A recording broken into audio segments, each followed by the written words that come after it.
નમસ્કાર દર્શક મિત્રો, ઇન્ડિયા ન્યૂઝ ગુજરાતના સોશિયલ મીડિયા પ્લેટફોર્મમાં આપ સૌનું સ્વાગત છે।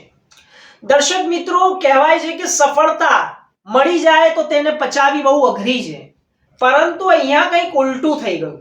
આપને જણાવી દઈએ કે જામનગરની અંદર આમ આદમી પાર્ટીએ એક જાહેર સભાને સંબોધિત હતી અને આ જાહેર સભાની અંદર વિસાવદરના ધારાસભ્ય ગોપાલ ઇટાલિયા જાહેર મંચ પરથી ભાષણ આપી રહ્યા હતા।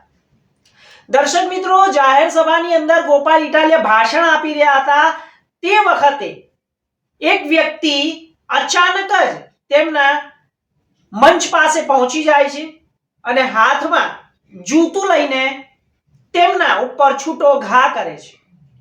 દર્શક મિત્રો, આપ મને જણાવો કે આ કરેલું કાર્ય કેટલું યોગ્ય છે? ગોપાલ ઇટાલિયાએ જ્યારે આનો વિરોધ કર્યો ત્યારે ગોપાલ ઇટાલિયાએ કહ્યું કે આમાં પોલીસે જ કોઈ વ્યક્તિને મોકલ્યો છે। પછી બીજી વખત તેમને વિરોધ કર્યો કે આ કોઈ કોંગ્રેસનો માણસ છે। ત્રીજી વખત તેમને ભાજપ ઉપર પ્રહાર કરવાનો પ્રયાસ કર્યો, પરંતુ તેમને ખ્યાલ આવ્યો કે ભાજપ ઉપર પ્રહાર કરવો અઘરો પડશે। પરંતુ વાત જાણે એવી છે કે આની અંદર એક નવો વળાંક આવ્યો છે। પહેલા તો તમે આ વિડિયો જુઓ કે આ વિડિયોની અંદર જે છોકરાએ ગોપાલ ઇટાલિયા ઉપર જૂતું ફેંક્યું છે, જે યુવક છે તે ગોપાલ ઇટાલિયાની સામે જઈને સ્ટેજ પરથી જે જૂતું ફેંકી રહ્યો છે તેની બિલકુલ પાછળ એક મહિલા બેઠેલી છે।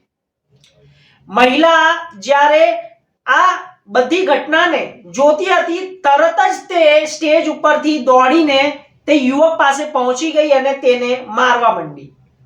તો દર્શક મિત્રો, આખી કહાની એવી છે કે આ મહિલા પહેલા કોંગ્રેસમાં હતી, ત્યારબાદ તેને આમ આદમી પાર્ટી જોઈન કરી અને તે યુવક નારાજ હતો આ યુવતીના આમ આદમી પાર્ટી જોઈન કરવાના કારણે। તો તમામ આ જે બધી વાતો છે, જે વિડીયો છે સામે આવ્યા છે, તેને આપ કઈ રીતે જુઓ છો? કોમેન્ટ્સ કરીને જણાવો। નમસ્કાર।